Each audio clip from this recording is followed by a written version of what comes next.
Good evening po. The title of the message this evening is True Generosity. Okay? Hands and hearts wide open. Sapagkat ang tema natin sa buwan na ito ay may pinamagatang generosity. Ito yung tatalakayin ko. True generosity.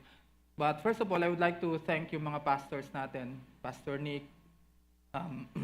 Pastor Sep, si Brother Jasser, sa mga naunang mga messages on generosity. Kailangan niyo pa ba ng message on generosity? Pagiging, ano bang Tagalog na itong generosity? Pagiging mapagbigay, pagiging bukas palad sa lahat ng oras. Ito yung ginawa kong subtitle dito. Hands wide open. Pagiging bukas palad. So, ang dami ko natutunan. Nanonood din ako ng mga sermons. So, sobra ako nagagalak that I can add to your knowledge of this topic, generosity. Because I believe na kung merong mga generous na tao dito sa mundo, dito sa Marikina, sa lugar kung nasan kayo, kung merong mga generous, mga bubukas palad, mga mapagbigay na mga tao, dapat tayo yun. Dapat kayo yun. Huwag na kayong tumingin sa katabi ninyo. Kung sa tingin nila hindi sila bukas palad, ikaw sa sarili mo, dapat i-claim mo to. Dapat policy mo to. Dapat lifestyle mo to. Yung magikang generous, may kang mapagbigay, may kang bukas palad. Kung hindi ka pa ganon na klase ng tao, prayer ko sana at the end of this sermon, you will be a generous person. You will be a generous person. So, true generosity. Bakit true generosity? Meron bang fake na generosity? Kasi may true eh. So kung may true, merong fake. Meron. So isang araw, kilala niyo si Robin Hood? Sinong hindi nakakilala na lang kay Robin Hood? Hindi Robin Hood Padilla, ha? Yung Robin Hood. Kilala niyo? Tingin nga kayo sa akin, tapos ganun kayo. Do you know Robin Hood? Yung archer? Yon. So si Robin Hood one day, merong isang mahirap na lalakad dun sa kagubatan. At maya-maya biglang lumabas si Robin Hood out of nowhere. Sabi niya, "Hoy, ako si Robin Hood. Ninanakawan ko ang mga mayayaman at ipinamimigay ko sa mga mahihirap." Sabi ng lalaki, naku, magsasaka lang ako, mahirap lang ako. Ganun ba? Sabi ni Robin Hood, naku, problema yan. O sige. Kinuha ni Robin Hood yung sako niya, may lamang mga ginto. Sabi niya, ito, mga ginto. Para hindi ka na maging mahirap. Kasi yan ang ginagawa ko, nagnanakaw ako para sa mayayaman, para ibigay sa mga mahirap. Sabi, umalis na si Robin Hood. Sabi nung magsasaka, wow, hindi na ako mahirap. Mayaman na ako. Maya-maya, wala pang isang segundo, lumabas na si Robin Hood. Hoy, ako si Robin Hood. Ninanakawan ko ang mga mayayaman para ipamigay sa mga mahihirap. Patay, wala na siyang, hindi niya na masabing mahirap siya. Kasi mayaman na siya eh. Ganon din. Nabawi din. So yung ganong generosity, nagnanakaw ka para ipamigay sa iba. Marami akong kilalang ganon eh. Nagnanakaw sila, tapos sila yung feeling nila ang generous nila. Magkwento lang ako bago tayo pumunta dito. So one day, nag-speak din ako sa mga kabataan during a youth camp. Biglang naka-megaphone ako, tapos maya-maya, wala pa akong 30 minutes siguro, bigla akong tinigil nung pastor namin. Sabi niya, Nad, stop ka muna kasi dumating si congressman. Wah, dumating si congressman. Pati mga alalay niya. Pagdating doon ni congressman, kinuha sa akin nung pastor ko yung megaphone. Tapos binigay, wala kasing kuryente, walang ganito, hindi ganun ka big time doon sa amin sa Bicol. So, kinuha sa akin yung megaphone. In-stop ako doon sa ginagawa kong seminar, tapos binigay yung megaphone dito kay congressman. Tapos sabi ni congressman sa mga nandoon, mga college students, yung mga audience ko. Sabi niya, taas ang kamay ng lahat ng mga scholars ko dito. Taasan naman sila ng lahat ng kamay. Sabi niya, sabihin niyo sa mga parents ninyo hanggat ako ang congressman, tuloy-tuloy ang scholarship ninyo. Wah, pambira. Nung kakain na kami sa lamesa, sabi ko sa kanya, congressman, true story to. Sabi ko, congressman, huwag niyo nang uulitin yun. Hindi lahat ng tao dito, hindi nag-iisip.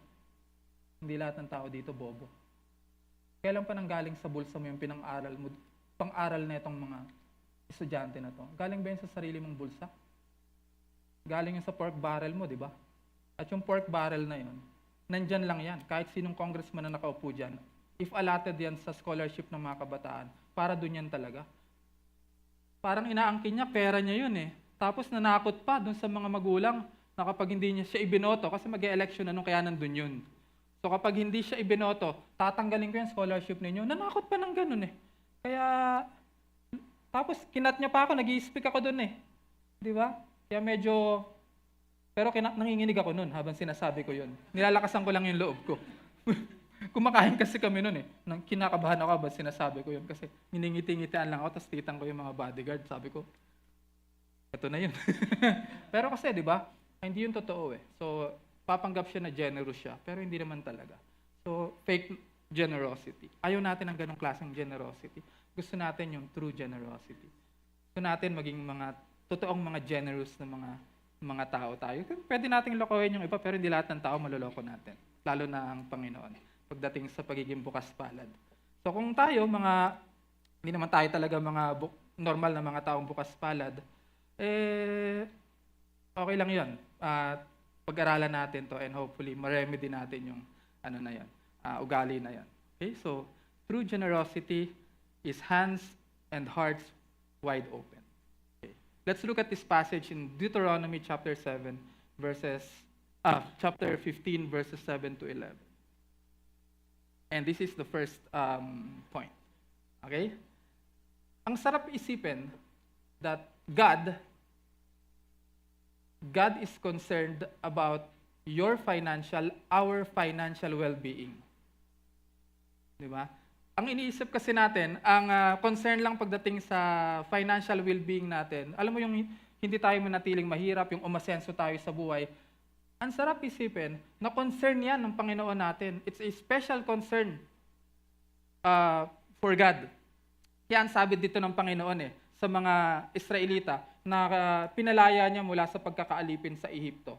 Ang sabi niya sa kanila, ang utos niya sa kanila, if anyone is poor among your fellow Israelites, in any of the town of the land the Lord your God is giving you, do not be hard-hearted or tight-fisted toward them.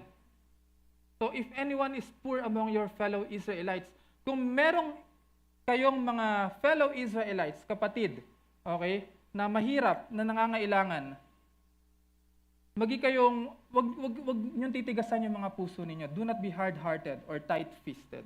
Ayan na hard-hearted na yan. Ang ini-evoke niyan na feeling dun sa mga Israelita habang sinasabi yan ng Panginoon, yung paraon. Dahil yung paraon, nung sinabi ni Moses kay Pharaoh, na ang sabi ng Panginoon ni Yahweh, palayain mo, pakawalan mo, release, let my people go. Ang ginawa ni Paraon, tinigasan niya yung puso niya. Okay? So, sabi ng Panginoon dito sa mga Israelita, pagpasok ninyo sa land na ibibigay ko sa inyo, for free.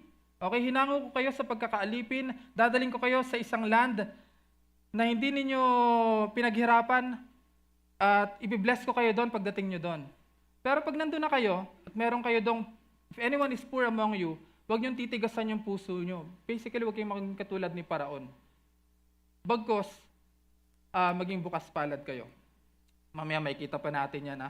Ang maganda ninyo ditong makita, ang Diyos ba may plano? Meron ba siyang blueprint para yung poverty, yung kahirapan, masolusyonan? Or kahit paano mabawasan? If not totally eradicated. Ang Panginoon meron. Meron siyang plano. Okay? Ito yung blueprint kung paano yung kahirapan ay mababawasan. Actually, pagpasok nila doon, ang sabi ng Panginoon sa kanila, every 7 years, okay? Every 7 years, yung may utang sa'yo, hindi mo nasisingilin. Tapos every 7 years, yung lupa, hindi nyo rin aararuhin. Papagpahingahin ninyo, ang tawag doon ay sabbatical year. Yun yung plano ng Panginoon para yung kahirapan ay mabawasan. Okay, parang walang taong may utang. Kasi kapag may utang ka, anong ginagawa pag may utang ka? Nang bablock ka, di ba? Bablock mo yun sa Messenger. Or lumulongkat ka. Ito lang yung shortcut dahil may utang ka doon, 500 lang naman siguro or 100. Dahil ang pangako mo sa kanya, babayaran mo ng January 12 2024, September, ano na ba ngayon? 17, 2025, hindi ka pa nagbabayad ng 100. Kaya, imbis na dito ka lang, ang layo ng nilolongkat mo dahil, ganun. Ay, yung mga may utang, lumiliit yung mundo para kang alipin ng pinagkakautangan mo. Ayaw ng Panginoon na may ganun sa among the Israelites. Bandage kasi yun eh. Parang alipin nung tao na pinagkakautangan mo. Kaya ang policy ng Panginoon, kapag kayo nagpautang, nag-lend kayo sa brother ninyo, okay? After 7 years, sa sabbatical year, i-release nyo na siya. Papakawalan niya siya doon sa pagkakautang, doon sa bandage. Parang ang ganda na hindi, no? Kung ikaw yung nagpapautang. Kaya nakikita nyo na dito yung sinasabi ng Panginoon, di ba? If anyone is poor among you, tinan nyo tinan nyo ngayon yung heart ninyo kung kayo magpapautang. Tinan nyo kung nakaganong kayo ngayon, pakiramdam nyo parang gusto kong maging tight-fisted. Hindi, mahirap yung... Rather, be open-handed and freely lend them whatever they need. So, ito yung problem. Yung mga Israelites, ayaw nilang, magpapautang ka ba kapag malapit na yung 7th year? Halimbawa, after every 7 years, kailangan mo na siyang i-release sa pagkakautang niya. 7 years lang yung maximum. Tapos, i-release mo na siya. Kapag dating ng 6th year, syempre kakabahan ka na magpautang doon. Di ba? Parang hindi na good business to.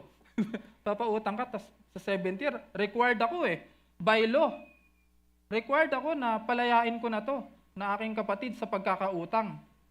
Kaya sabi ng Panginoon sa kanila, be open-handed and freely lend. Be careful, sabi ng Panginoon, not to harbor this wicked thought. The 7th year, the year for canceling debts, is near, malapit na. So that you do not show ill will toward the needy among your fellow Israelites and give them nothing. Yung puso mo, patitigasin mo na. So para ka nagiging si Paraon. Yung karakter ng Diyos na mapagpalaya, na pinalaya sila sa pagkakaalipin sa Ehipto, hindi mo ngayon maipakita sa pamamagitan ng pagiging generous katulad ng Diyos, mapagpalaya, mapagbigay, bukas palad. Hindi mo magawa dahil nagpautang ka at palapit na yung 7th year, titigasan mo na ngayon yung puso mo. So, nagiging ka ng si Paraon. Nagiging yung character mo, hindi mo na nare-reflect. You are now imaging the Pharaoh, but you are no longer imaging God na nagpalaya sa iyo. Ayan, so ang mangyayari, pag hindi ka nagpautang ng malapit na yung 7 years, they may appeal to the Lord against you, and you will be found guilty of sin. Malapit ng 7 years, tas ayaw mo magpautang, pwede silang mag-appeal sa Panginoon. Sabihin nila, eto, si AJ, Lord, porkit magsa 7 years na, ayaw magpautang, inutangan ko lang naman ng 500. Tigas ng puso. At sabi dito, and you will be found guilty of sin. Now, what does God's people living in God's land, living under God's rule, enjoying God's blessing look like in practice? Pag nandun na sila sa land of promise, anong meron doon? Ano mangyayari sa kanila doon? You will be surprised dahil sa verse 4 ng chapter 5 ng book na ito. Okay? Ang nakalagay doon, ang promise sa kanila ng Panginoon, there will be no poor among you. Walang magiging mahirap sa inyo. Wow! That is what they will look like pagdating nila doon sa land of promise. They are God's people. They will be living in God's land. They will be living under God's rule. They will be under God's blessing. And therefore, there will be no poor among them. For so long as they are following God's commandments, for as long as they are being obedient to God, walang maghihirap sa kanila. And then you will be surprised later on pag binasa natin yung verse 11 dito. Meron ditong kakaiba sa verse 11 na parang, parang confusing yun . But here, the Israelites are commanded that they are responsible to show generosity to the poor and needy. That's why in Galatians chapter 6 verse 10, sabi ni Apostle Paul, therefore, as we have opportunity, let us do good to all people, especially to those who belong to the family of believers. So hindi pa rin nagbabago kahit na sa New Testament. Meron kang obligation to give to those who are poor, to those who are needy. And finally, bibilisan ko to kasi gusto ko tong pasimple in the end. Itong pagiging generous. Itong policy, itong lifestyle ng pagiging generous or bukas palad mapagbigay. Lastly, there is always an opportunity to be generous. Why? Sabi ko sa inyo kanina, di ba ang promise ng Panginoon, there will be no poor among you. Pero tingnan niyo to sa verse 11. Anong sabi dito? There will always be poor people in the land. Therefore, there will always be poor people in the land. Lord, akala ba namin walang magiging mahirap sa amin? That is the ideal. That is God's that is God's vision. Yun yung gusto ng Panginoon. Actually, yun talaga yung promise ng Panginoon, there will be no poor among you. Why? Kasi ito, maglalagay ako dito ng law na kapag every 7 years, okay, yung may utang, makakalaya na doon sa pagkakautang nila. And then God is obligating them, commanding them, na maging silang generous, na wag kayong tight-fisted, wag niyong titigasan yung puso ninyo. Ibukas ninyo.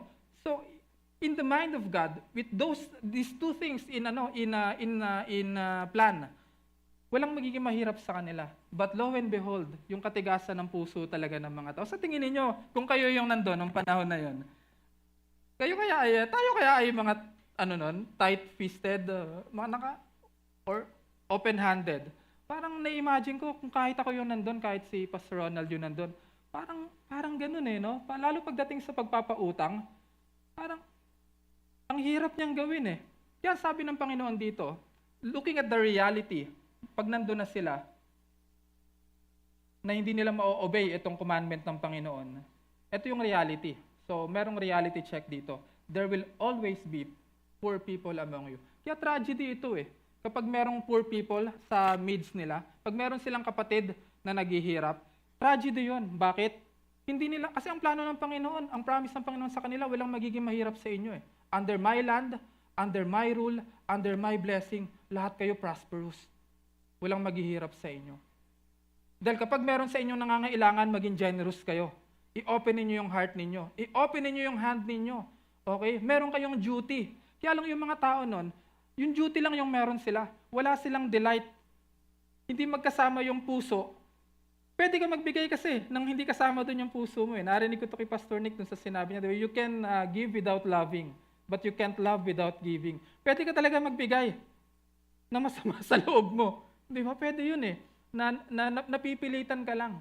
So it's just a duty to you. Bakit dito duty? Kasi ang sabi ng Panginoon, kapag hindi ka nagbigay, if you are tight-fisted, if you are not generous, you will be punished. Papalayasin ko kayo sa land na ibinigay ko sa inyo. You know why? Dahil wala kayong mga utang na loob.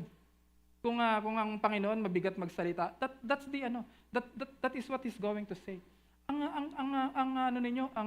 Ano ba yung ginamit niyo pong word sa pagiging kabaliktaran ng generous? Ano bang natin dyan? Word natin for that? Stingy, kuripot, parang ganon. Madamot, parang ganon. Ito, baliktarin natin. Yung generous ay lagi siyang nakabukas palad. Ikaw, naka-close fisted. Ikaw ay pakabig. Yung mga bukas palad palagi, yung mga taong mga generous, ang pagkakaalam natin sa kanila, madaling lapitan, laging bukas palad, handang magbigay, pwede pang abusuin minsan, di ba? So, yan yung mga generous na mga tao. So, yun yung ng Panginoon sa kanila na magiging silang ganun. Dahil kapag hindi sila naging ganun, ang promise ng Panginoon sa kanila, papalayasin ko kayo dahil yung land na ibinigay ko sa inyo, gift ko yan sa inyo Pinakawalan ko kayo sa bondage Dinala ko kayo sa land flowing with milk and honey. Tapos, ayaw nyo maging generous. Unthinkable sa Panginoon na yung mga tao na pinakitaan niya ng lavishness, ng generosity niya. People who have no future. People who are slaves in Egypt for 400 years. Ito yung pinag-usapan natin ng lesson nandito ako, di ba? They were for 400 years slaves in Egypt. Tapos yung Panginoon, nirelease sila. Sabi ng Panginoon sa Pero, release, let my people go. Bondage yun, pagkakaalipin. And I will bring them to the land of promise, to the land flowing with milk and honey. Papalayasin ko yung mga nakatira doon sapagkat ako yung mga nandun. Hanggang ngayon, ito yung pinag-uusapan sa news, by the way, yung labanan between Palestine and Israel. Yung mga nakatira doon, pinalayas ng Panginoon. And He can do that. Pwedeng gawin ng Panginoon yan because the earth is the Lord's and everything in it. Ang lahat ay pagmamayari ng Diyos. Kaya pag sinabi ng Panginoon, hindi inyo yan, aalisin ko kayo dyan, ibibigay ko yan sa ibang mga tao. So, ibinigay yun sa mga Israelita. Dahil sila ay karapat-dapat doon? Hindi. Kaya sabi ng Panginoon sa kanila, kapag hindi kayo naging obedient sa akin, papalayasin ko kayo. In fact, ginawa ng Panginoon sa kanila yun. Alam niyo ginawa ng Panginoon? Pinalaya sila. Ang ipinalit ng Panginoon doon, yung mga Philistines. Yung mga kalaban nila. Ironically, yung mga Philistines, sila Goliath, for a while, tumira yan doon sa Canaan, kung saan sila nakatira. Because of the disobedience of the people. Ito, tinuturo ng Panginoon sa kanila, kinocommand ng Panginoon sa kanila na maging generous kayo. Maging generous kayo. Pero sabi ng mga tao, hindi. So, ayun. There will be always poor people in your midst. Kaya meron laging mahirap in your midst. Ngayon, itong there will always be poor people in the land in your midst. Ito ay reality. Pero magandang reality din na kung nag-i-endure yan, kung persistent yung poverty, meron pang isang persistent din na nag-i-endure din. Ano yun? Generosity. Gawin natin yung mindset. Pastor Ronald, yung poverty ba ngayon nag-i-endure pa rin yan? Yes, because of the reality of sin. But even if the reality of sin is there, and the effect is, one of the effects of the reality of sin is poverty, meron din dapat na nag-i-endure. Yung generosity. Generosity, Pastor Ronald Nino. Generosity nating mga Christians, mga kapatid. I'd like you to think about that, reflect on that. Pag kaya sabi ko kanina, kapag pinag-uusapan natin yung generosity, dapat wala nang mas generous pa ng mga tao dito sa mundo. Even here in the Philippines, na kapag pinag-uusapan natin yung pagiging bukas palad, pagiging mapagbigay, ang unang dapat naiisip natin, ang unang dapat naiisip ng mga tao sa paligid natin, ang unang naiisip dapat ng mga magulang ninyo, ng mga classmates ninyo, ng community natin, kapag pinag-uusapan yung pagiging mapagbigay, pagiging bukas palad, kayo, tayo, na mga Kristiyano. You know why? Alam niyo kung bakit? Kasi ang problema kapag pinag-uusapan yung word na generosity, before I go to that, ang naisip natin palagi, gobyerno. Di ba? Pagdating sa pagbibigay, pagdating sa pagtulong sa mahihirap, kaninong trabaho yan? Trabaho ng, di ba? Naisip lagi ng mga Filipino, gobyerno. Kaya yung mga tao naghihirap, saan lumalapit? Di ba? Sa DSWD, sa PCSO, kapag may, di ba, may makakilala kayo na may sakit, or perhaps kayo, na nagkasakit kayo, or yung magulang ninyo, or kaibigan ninyo, kailangan lumapit sa PCSO, or pupunta sa Office of the President, or sa Malasakit Center, or sa kung saan-saan ang mga ahensya ng mga gobyerno. Pero parang last on their mind yung mga Kristiyano. No? Bakit? Ideally, dapat kapag merong nangangailangan, ang una mong naiisip, yung mga generous na mga tao dito sa mundo. Sino yun mga yon? Mga Christians dapat. You know, this is a true story na nangyari in one of the churches that I pastor many years ago.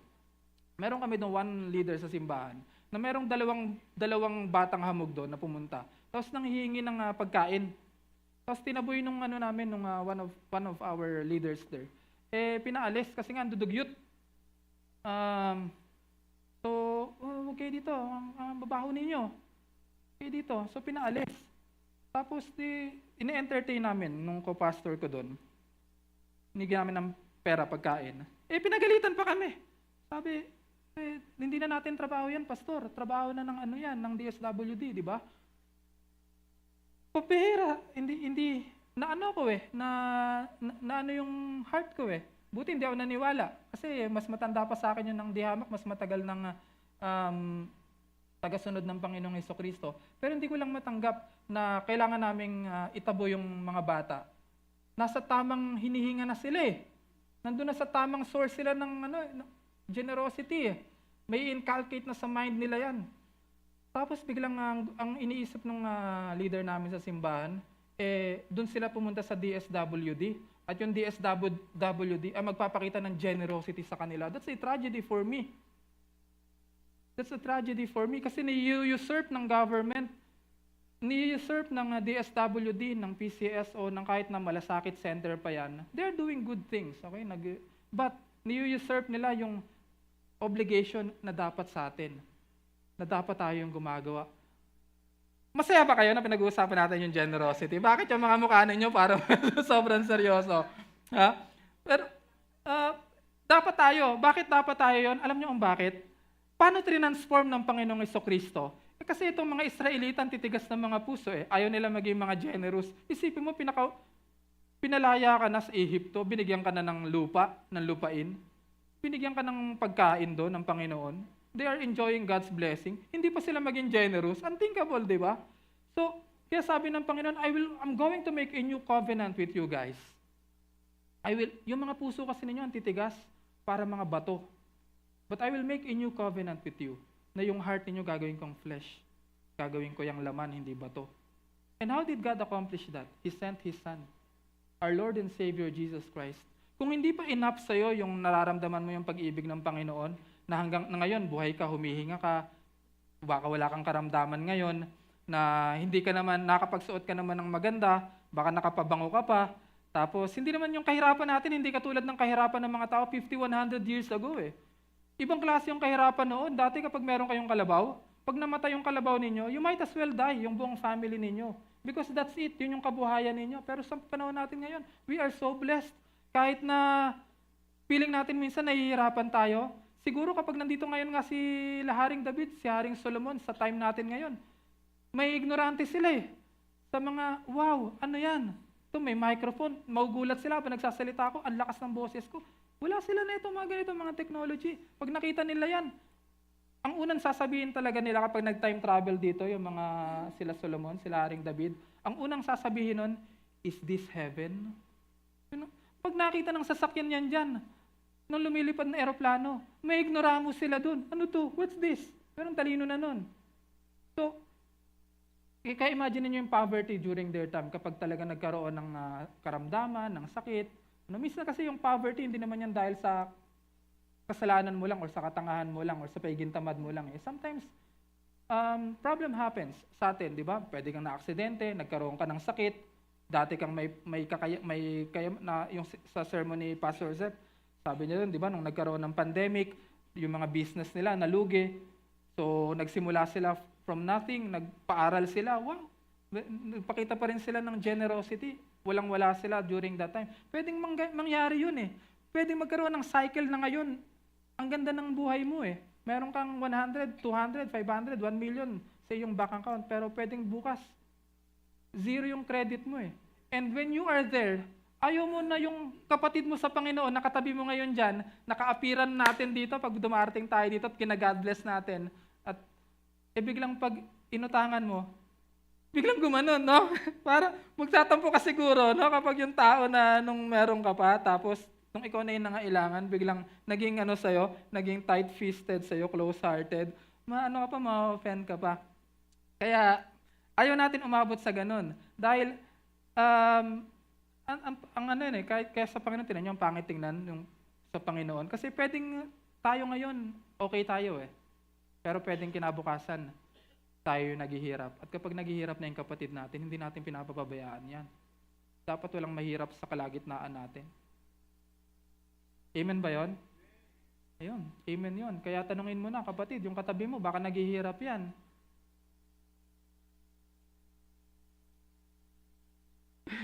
Dahil napakaganda ng message natin ngayon.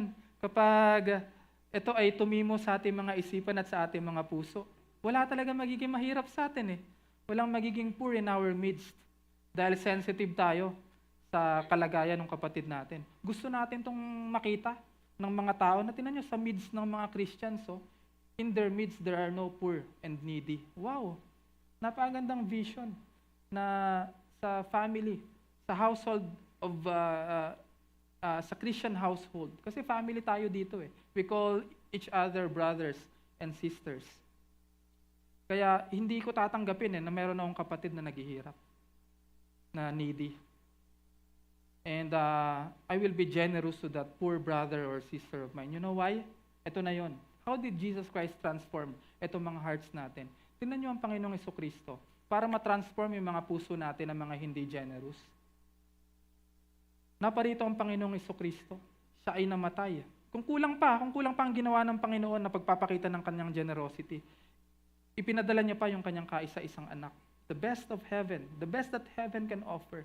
Ipinadala niya para Para mamatay, para ipako sa krus. At ang sabi sa Colossians chapter 2, when Jesus Christ came, He forgave us of all our sins. Pinatawad niya ang lahat ng ating mga kasalanan. At yung charge, yung debt natin, yung pagkakautang natin sa Diyos, alam niyo ba mga kapatid kung gaano kalaki yung utang natin sa Panginoon? Minsan may nagsasabi sa akin, Pastor Ronald, masyadong, if I'm going to live hanggang 20, 30 years old lang, tapos hindi ko tinanggap ang Panginoong Jesucristo, hindi ako nanampalataya sa Kanya bilang Panginoon tagapagligtas ng aking buhay. Parang unfair naman na ipadala ako ng Diyos sa impyerno at parusahan niya ako doon habang buhay. Is that not unfair, sabi niya? 20 years lang ako nabuhay, tapos yung kaparusahan ko sa impyerno dahil hindi ko lang siya kinilala, napaka walang katapusan, eternal torment and punishment sa hell. Parang unfair. Sa maliit na pag-iisip utak natin, unfair yon. You know why? Kasi akala natin, ang ginawa lang natin ng kasalanan kung sino lang natambay dyan sa kanto Parang may utang tayo sa kung sino lang dyan kung sino lang. Kahit na presidente pa ng Pilipinas yun Hindi Yung debt natin, yung kasalanan natin, kaya ganun yung punishment because our debt is eternal. Our debt is debt to an eternal God. Yung ginawa natin ng kasalanan is an eternal God. Kaya yung punishment, eternal din. Pero ang sabi, what's the good news? In the book of Colossians, Jesus Christ forgives us of all our sins. And yung debt natin,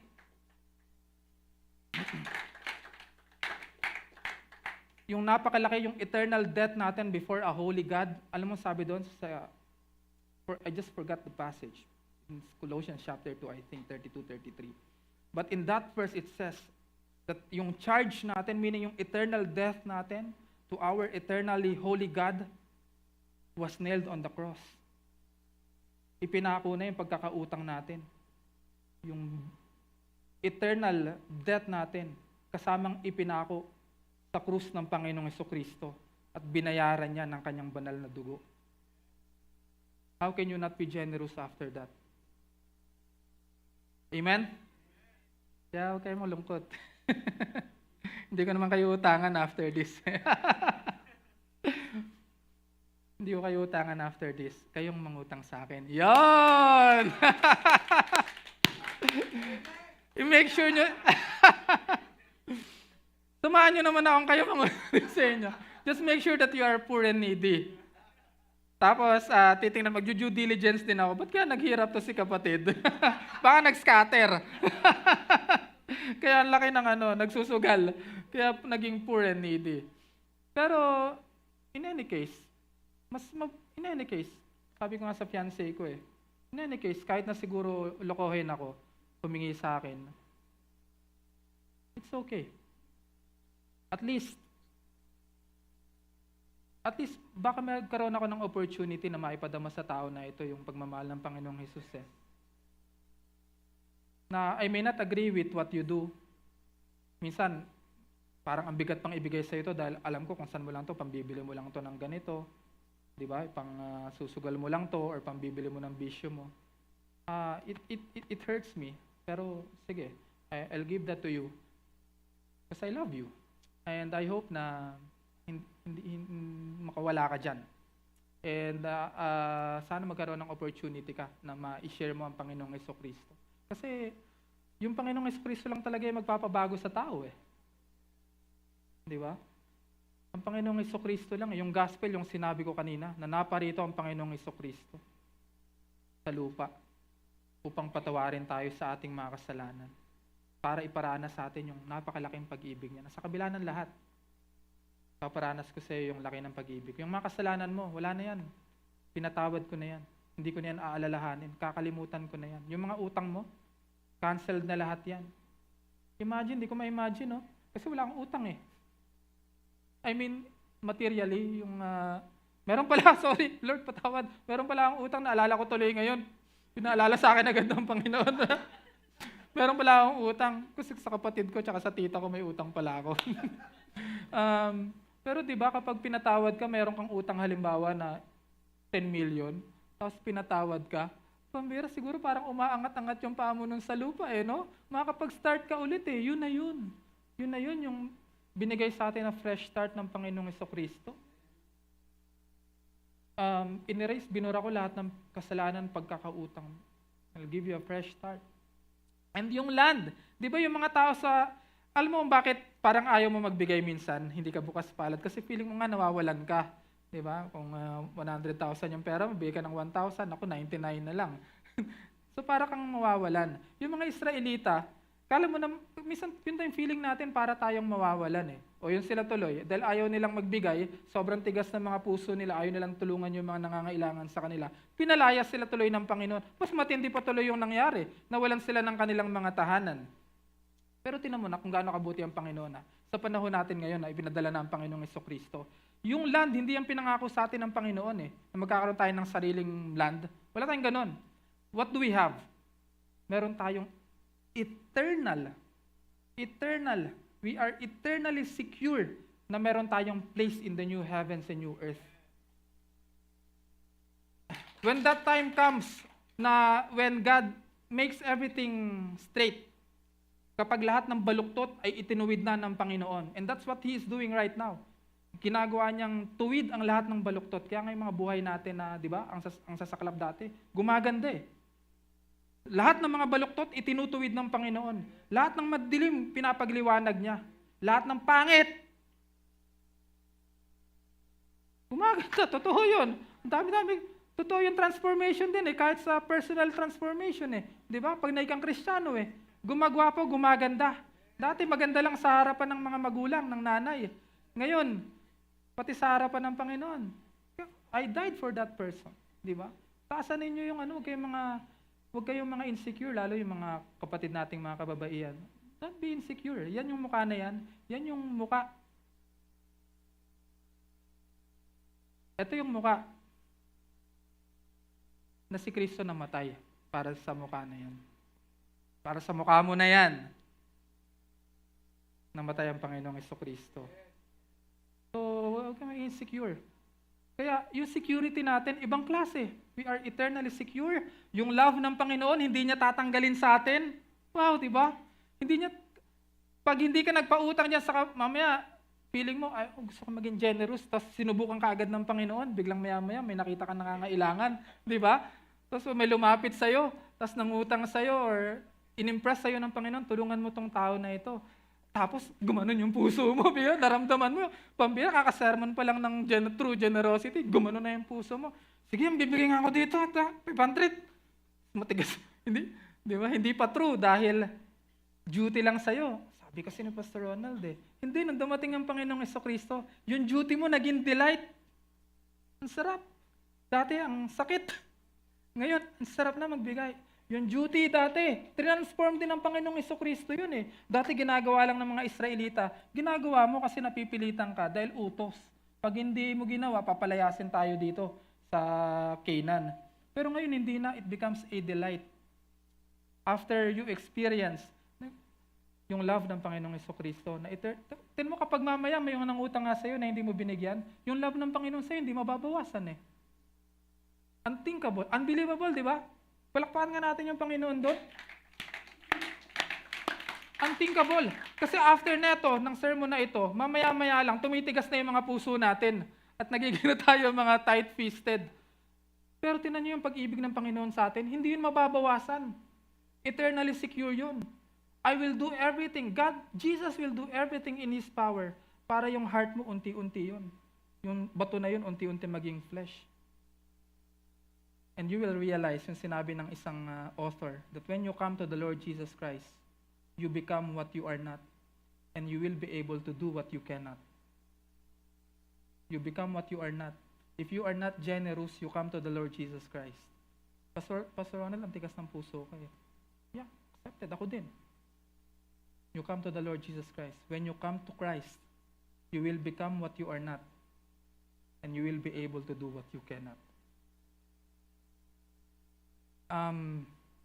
Kaya going back sa sinabi ko kanina, all people, dapat tayo mga mga generous.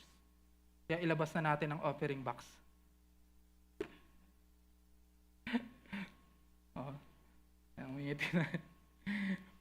Amen ba yun, mga kapatid? Masusubukan tayo talaga na ito. Panginoon, mamaya. Pero, rest assured, mga kapatid, na ang pag-ibig sa atin ng Panginoon, gaano mang katigas ang ating mga puso.